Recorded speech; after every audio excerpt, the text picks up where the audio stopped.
अस्सलाम वालेकुम स्टूडेंट्स। आज हमारा लेक्चर है lecture number 23 advance computer programming.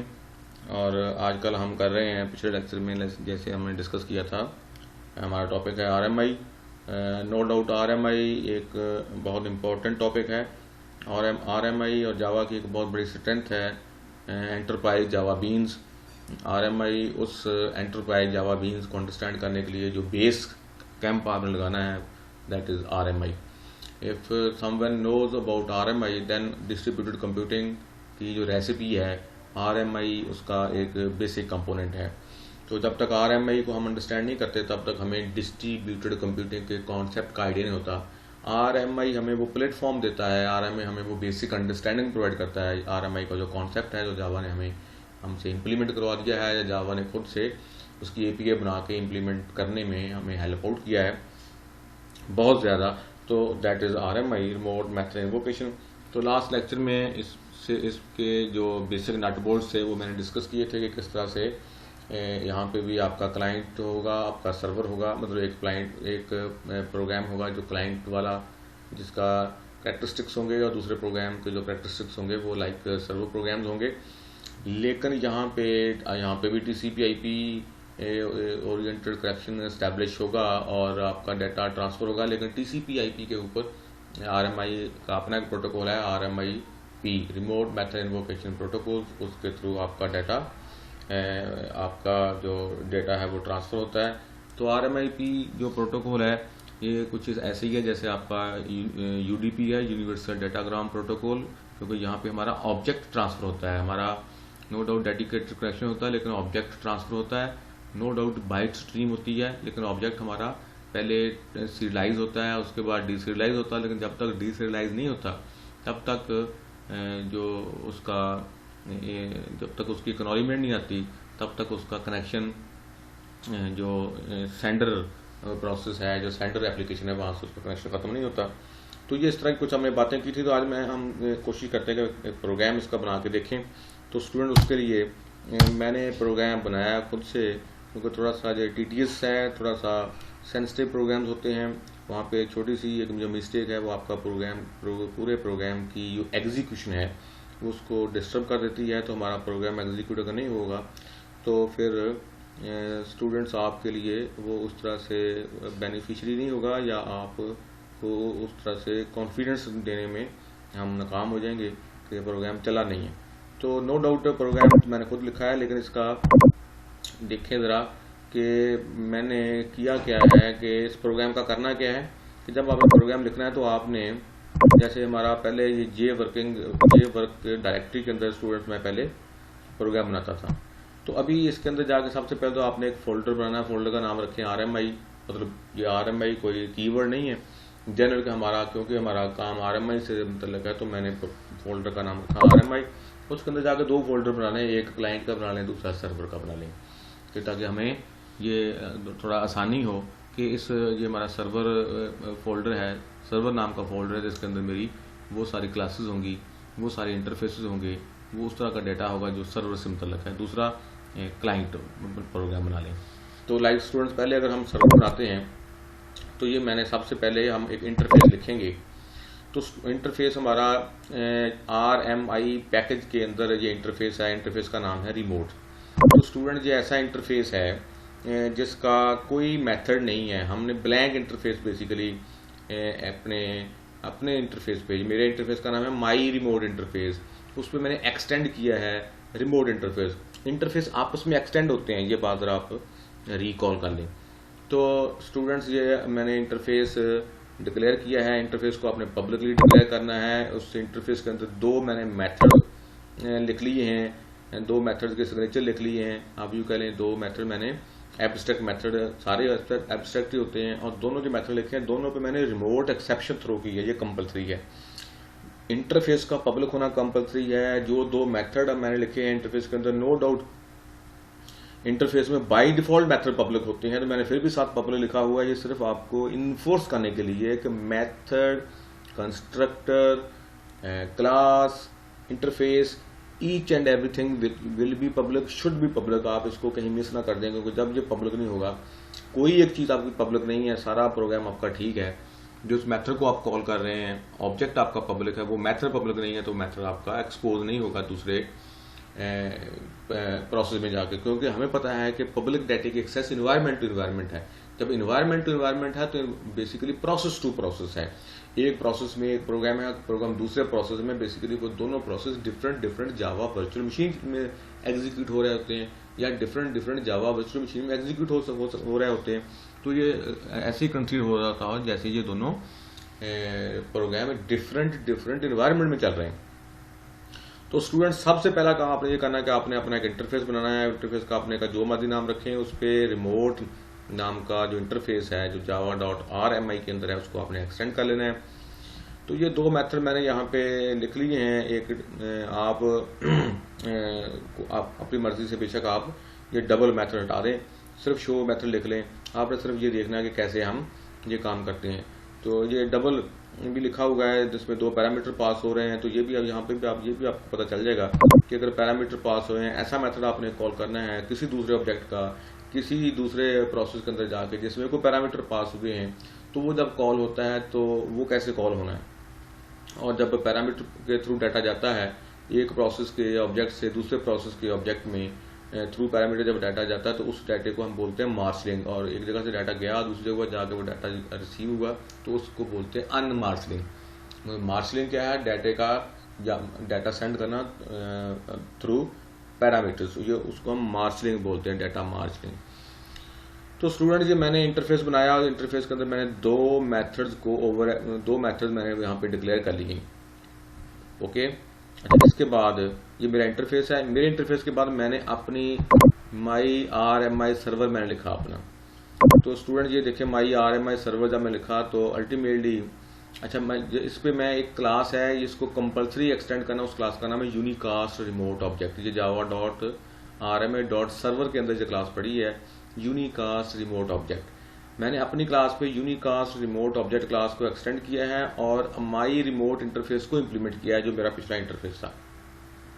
क्योंकि स्टूडेंट्स मैंने ये कर लिया इसको इम्प्लीमेंट, तो अब मुझे क्या करना है कि मुझे इसका तमाम जो मेथड्स हैं उनको पब्लिकली यहाँ पे ओवरराइड करना है। जी मैंने दोनों मेथड्स को पब्लिकली यहाँ पे ओवरराइड किया, कुछ नहीं किया मैंने, सिर्फ रिटर्न मैंने कर दिया D1 प्लस D2, जो दो वैल्यू मिलेंगी उनको जमा करके वो रिटर्न करवा देगा।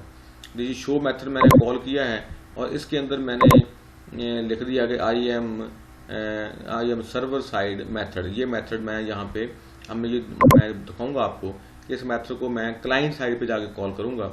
तो क्लाइंट वाला जो मेरा प्रोग्राम होगा वो इस मेथड को कॉल कर रहा होगा। अगर वो मेथड इस मेथड को कॉल कर सकता है या इस मेथड को कॉल कर सकता है, इसका मतलब ये होगा कि ये वाला जो ऑब्जेक्ट है, जो ऑब्जेक्ट मेरा क्लाइंट साइड पे चला गया और क्लाइंट साइड पे मेरा एक और प्रोग्राम चल रहा है, वो प्रोग्राम किसी और प्रोसेस के अंदर चल रहा है, हमने कोई कनेक्शन एस्टेब्लिश नहीं किया। तो अल्टीमेटली हम एक IP एड्रेस के थ्रू तो यहाँ तक आएंगे स्टूडेंट्स, लेकिन हमको कनेक्शन एस्टेब्लिश नहीं किया मैंने, लेकिन हम IP एड्रेस के थ्रू जो लोकल होस्ट IP एड्रेस है उसके थ्रू हम दो प्रोग्राम्स को तो आपस में अप्रोच करेंगे। तो उसके बाद ये मैंने मेथड का लिया, फिर पब्लिक स्टैटिक वॉइड मेन, इस पे भी आपने थ्रोज एक्सेप्शन और रिमोट एक्सेप्शन, ये दो एक्सेप्शन मैंने थ्रो की है मेन मेथड लेवल पे। अपनी क्लास का मैंने ऑब्जेक्ट क्रिएट किया है।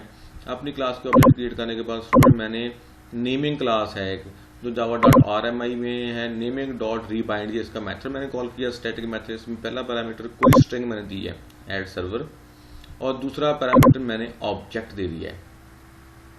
ऑब्जेक्ट किसका होगा स्टूडेंट? ये ऑब्जेक्ट ये वाला ऑब्जेक्ट है, ये इसकी टाइप क्या है? माई RMI सर्वर, ये इस क्लास का ऑब्जेक्ट है। अल्टीमेटली इस क्लास की पेरेंट क्लास है यूनिकास्ट रिमोट ऑब्जेक्ट और उसका पेरेंट है my remote interface. It mean my remote interface इसका पेरेंट है माई RMI सर्वर क्लास।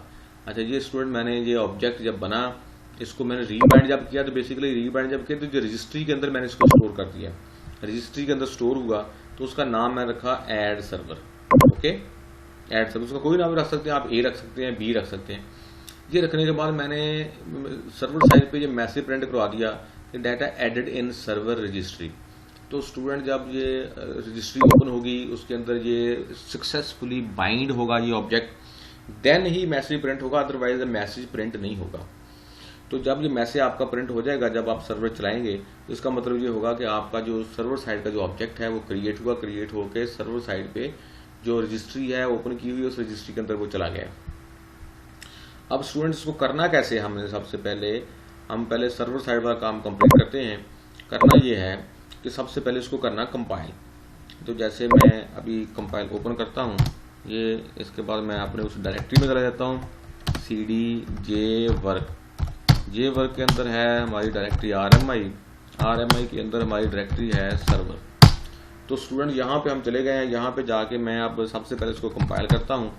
अपनी क्लास का नाम देखो क्या है, RMI। तो नॉर्मली हमें पता है कि हम अपने क्लासेस को करते हैं, सॉरी इसका नाम मैं कर लेता हूँ स्टूडेंट्स कॉपी। तो जो मैंने नाम कॉपी किया, अब ज़रा आप देखते जाएं, तो ये मैं कॉपी किया, तो उसके बाद ये मेरा हो गया कंपाइल। स्टूडेंट जैसे ही ये कंपाइल हुआ तो सर्वर साइड पे इसका RMI सर्वर डॉट क्लास ये क्लास फाइल बनी है, ओके। और साथ माई रिमोट इंटरफेस की क्लास फाइल बनी है। अल्टीमेटली जितनी भी आपकी क्लासेस या इंटरफेस होंगे आपके प्रोग्राम में उतनी क्लास फाइलें बन जाएंगी। अच्छा, उसके बाद हमने क्या करना है, उसके बाद करना है RMIC और फिर RMIC जो आपने नाम पेस्ट किया था वो कर दिया। और डॉट जावा नहीं करना, डॉट जावा नहीं करेंगे। देखिए उसने वार्निंग दी है, वार्निंग देके एरर कोई नहीं आई। उसने कहा कि ये नेक्स्ट जो है इसके स्टब क्रिएट नहीं होंगे। इसकी डॉक्यूमेंटेशन के लिए आप यूनिकास्ट रिमोट ऑब्जेक्ट क्लास को आप डिटेल से पढ़ लेंगे तो आपको अंदाज़ा हो जाएगा कि हम नेक्स्ट इसके जो स्केलेटन वगैरह है और स्टब और स्केलेटन हम इसके नहीं क्रिएट करेंगे। Generation and use of skeleton and stating stub for, वो कहता है स्केलेटन की जो नेक्स्ट जनरेशन है हम उसको बंद कर रहे हैं, इसको डेप्रिकेट कर दिया है, तो लिहाजा आप अब इसको आपने यूज़ नहीं करना, ये डेप्रिकेट हो चुका है। अच्छा, ये जब जैसे ही ये कंपाइल हुआ है RMIC से, तो इसका ये वाले स्टब की फाइल क्रिएट हुई है। अच्छा स्टूडेंट, अब ये करना है, ये क्रिएट हो गई है। अब पहले फेज में आपने ये करना है, अभी हमने सर्वर चलाया नहीं है, हमने इसको सर्वर अगर आप चला भी लें, लेकिन चलाने से पहले अगर आप ये स्टब और माई रिमोट इंटरफेस इसकी जो क्लास फाइल है ये दोनों को आपने कॉपी करना है। स्टब डॉट क्लास और इंटरफेस जो आपका रिमोट इंटरफेस है उसको आपने कॉपी करना है। अब क्लाइंट साइड वाला जो फोल्डर है वहाँ पे जाके इसको आपने पेस्ट कर देना है। तो ये मैंने पेस्ट कर दिया, ये दोनों पेस्ट हो गए। अब आपने स्टूडेंट यहाँ पे बनाना है क्लाइंट, हमने बनाना है। अच्छा, क्लाइंट जब आप बनाएंगे, ये क्लाइंट आपका बन गया है। क्लाइंट में आपने क्या किया, आपने ऊपर इंपोर्ट कर लिया RMI और पब्लिक क्लास ऐड क्लाइंट, ये मेरी क्लाइंट है, पब्लिक स्टैटिक वॉइड मेन, और इस पे आपने स्टूडेंट ये किया है कि आपने ट्राई के अंदर कर लिया। अदरवाइज हम ये भी कर सकते हैं कि हम इस यहाँ पे थ्रोज रिमोट एक्सेप्शन करते हैं तो फिर हमें ट्राई लगाने की ज़रूरत नहीं है। अच्छा, जो स्ट्रिंग ली है, स्ट्रिंग के अंदर उसने RMI और कोलन डबल बैकस्लैश यहाँ पे 127.0.0.1 हम देंगे आर्गूमेंट 0। जैसे मैंने आपको पहले बताया कि हम कमांड लाइन से कैसे आर्गूमेंट लेते हैं। तो उसके बाद ये ऐड सर्वर साथ इसके होगा तो ये हमारा कनेक्शन एस्टेब्लिश हो जाएगा विद सर्वर साइड पे। अच्छा, उसके बाद मैंने माई रिमोट इंटरफेस स्टूडेंट्स जो हमने इधर कॉपी करके मैं लेके आया था उस टाइप का ये मैंने लिया है रेफरेंस वेरिएबल और is equal to my remote interface students, क्योंकि वो जो हमने ऑब्जेक्ट उधर रजिस्ट्री में फेंका है उसको हमने रिसीव करना है। तो एक बात आप नोट कर लेंगे, जब एक ऑब्जेक्ट आप कहीं फेंक देते हैं उसको रिमोटली किसी दूसरी जगह पे जाके रिसीव करते हैं तो ऑब्जेक्ट जब एक जगह से दूसरी जगह ट्रांसफ़र होता है तो उसकी वो अपनी लोकेशन जो टाइप है वो ख़त्म हो जाती है। तो इसलिए हमें उसकी टाइप कास्टिंग करनी पड़ती है। ये जब ये लुकअप करेगा इसको पता नहीं है कि इसकी टाइप क्या है, हमने उसको बताया कि माई रिमोट इंटरफेस इसकी टाइप है, तो हमारी गारंटी है इसको आप पीछे रिसीव करवा दें, तो ये पीछे इसको रिसीव करवा देगा। तो इसको ज़रा अगर ऐसे कर लें तो आपको समझ आ जाएगी। ये देखिए, ये टाइप कास्टिंग की हुई है, ये हमारे पास ऑब्जेक्ट आ गया। तो स्टूडेंट अब हमने कमांड लाइन पे ये दो हमने जब लेंगे आर्गूमेंट तो वहाँ पे हम दो कमांड लाइन आर्गूमेंट लेंगे, एक हम उसको कर लेंगे 1 में और दूसरा 2 में कर लेंगे। एक 0 में हमारा आ जाएगा जो IP एड्रेस है। तो इससे ये दोनों हमारे जो होंगे ये यहाँ पे आके ये मेथड हमने कॉल किया है वैल्यू ऑफ ये डबल सॉरी ये हमारा वो था जो हमने उधर मेथड बनाया था दूसरी साइड पे, ये देखें सर्वर साइड पे हमने जो मेथड बनाया वो जहाँ पे हम बेसिकली कॉल कर रहे हैं। मेथड का नाम है ऐड। तो स्टूडेंट ये ऐड हमने कॉल किया obj.add के साथ, यहाँ पे ये obj.add ये मेथड कॉल हो रहा है। उसमें D1 और D2 दोनों चले गए हैं, क्योंकि यहाँ पे कमांड लाइन पे जो डाटा हम देते हैं वो स्ट्रिंग होता है। वो नंबर स्ट्रिंग को पहले उसने नंबर्स में कन्वर्ट किया, double dot value of dot double value, उसको डबल में कन्वर्ट कर दिया है, नंबर बन गया डबल टाइप का, ये दूसरा भी डबल टाइप का नंबर बन गया, साथ वो ये मैसेज प्रिंट करवाए हैं। ये तो हमारा उस मेथड का काम होगा पहले वाले का। अगर आपने इसको भी आप समझने में आपको प्रॉब्लम हो रही हो तो आप वो मेथड वहाँ से डिलीट कर दें या यहाँ से डिलीट कर दें। आप सिर्फ ये देखें, तो ये obj.show मेथड में यहाँ पे कॉल कर रहा हूँ। शो मेथड मैंने यहाँ पे कॉल किया, लेकिन मैसेज आपका उस साइड पे कमांड लाइन पे मैसेज आपका प्रिंट होगा। तो स्टूडेंट्स अब मैं ज़रा आपको चला के दिखाता हूँ तो कि हमने कैसे करना है। ये मेरा बन गया था यहाँ तक, ये मेरा अब यहाँ पे मैं start RMI registry, start RMI registry, तो ये देखिए हमारी रजिस्ट्री ओपन हो गई है। ये मैं सर्वर साइड पे भी हूँ। तो अब मैं स्टूडेंट यहाँ पे करता हूँ जावा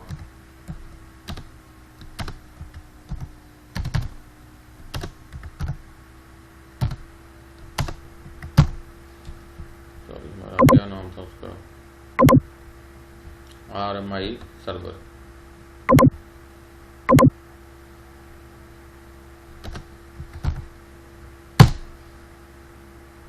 data added in the server registry. तो स्टूडेंट जो ऑब्जेक्ट हमारा था वो रजिस्ट्री के अंदर चला गया है और ये मैसेज प्रिंट हो गया और ये हमारा सर्वर चल रहा है। अच्छा, अब मैं देखें क्या करता हूँ, मैं अब कंपाइल करता हूँ, सॉरी मैं अब एक और मैंने CMD ओपन करनी है, ये इंटायरली सॉरी एक नया CMD में ओपन कर रहा हूँ। तो इसको विंडो को ज़रा मैं साइड पे करता हूँ इधर।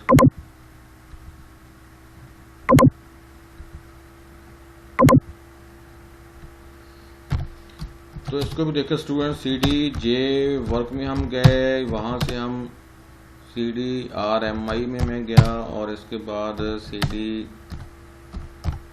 क्लाइंट, ये स्टूडेंट यहाँ पे हम चले गए। अब यहाँ पे हमारा जो प्रोग्राम है उसका नाम है, ये हमारा प्रोग्राम है, उसका नाम है ऐड क्लाइंट। इधर हमने कोई स्टफ क्रिएट नहीं करना, कोई स्केलेटन क्रिएट नहीं करना, जस्ट इस प्रोग्राम को हमने कंपाइल करना है और रन करना है। ये मैं करता हूँ जावा C, ये कंपाइल हो गया स्टूडेंट्स देखें।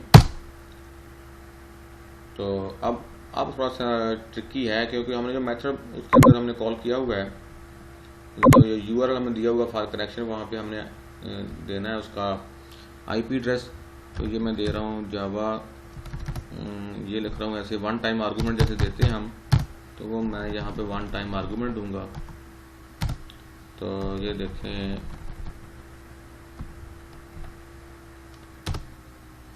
127.0.0.1 स्टूडेंट, ये तो IP एड्रेस है। ये 15 मेरा पहला आर्गूमेंट है डबल टाइप का और 14 मेरा दूसरा आर्गूमेंट है डबल टाइप का। और ये जो IP एड्रेस है ये वहाँ पे चला जाएगा आर्गूमेंट 0 में, तो वो पूरा URL बन जाएगा। वो URL बनेगा तो हमारा उसके साथ सर्वर के साथ हमारा कनेक्शन इस्टेब्लिश करवा देगा ये। और साथ मेरा जो आर्गूमेंट 1 है जो कि 15 है और आर्गूमेंट 2 जो 14 है, ये दोनों हमारे उस ऐड मेथड में यूज़ हो जाएंगे। लेकिन उन ऐड मेथड में आर्गूमेंट देने से पहले, क्योंकि यहाँ पे ये स्ट्रिंग के तौर पे होंगे, जो डाटा हम कमांड लाइन से लेते हैं ये स्ट्रिंग है, तो दोनों को पहले डबल वैल्यू में कन्वर्ट किया जाएगा जो जावा के क्लासेस हैं। तो उसके बाद फिर उसमें दिया जाएगा प्लस, जब जैसे मैं एंटर करूँगा तो ये वो डबल मेथड कॉल होगा प्लस शो मेथड कॉल होगा। शो मेथड जब कॉल होगा तो शो मेथड आपका ये सर्वर साइड पे इधर उसकी आउटपुट आएगी, क्योंकि system.out.print में लिखा हुआ है। लेकिन मैं कॉल कहाँ से कर रहा हूँ, मैं कॉल यहाँ पे कर रहा हूँ। बेसिकली ऑब्जेक्ट हमारे पास आ चुका है, हमने कॉल किया तो system.out किया है तो उसकी आउटपुट इधर आई है। अदरवाइज हम उसको यहाँ पे भी उसकी आउटपुट ले सकते हैं अगर हम कोई ग्राफिकल यूज़र इंटरफेस बनाए तो उसकी आउटपुट यहाँ पे भी ली जा सकती है, या हम उसको यहाँ से मेथड वो कुछ रिटर्न कॉल कर रहा हो तो रिटर्न करवा के हम यहाँ पे लेके आ सकते हैं, जैसे ये डबल मेथड आपका कर रहा है। तो स्टूडेंट मैं एंटर करता हूँ, ये देखिए ये दोनों आपकी वैल्यूज आ गई, पहले ये थी उसके बाद दोनों जमा किया और ये IM सर्वर साइड मेथड, ये मेथड वो कॉल हो गया। तो स्टूडेंट अभी आप सिर्फ इसी प्रोग्राम को इतना ही बना के आप इसी तरह से सिर्फ चला के देखें, तो इसके बाद थोड़ा हम इस पर मज़ीद डिस्कस करेंगे एक लेक्चर में, ताकि आपके जो प्रोज और कॉन्स हैं, जिनकी कुछ चीज़ें हैं वो सारी हमारी डिस्कस हो जाएं। तो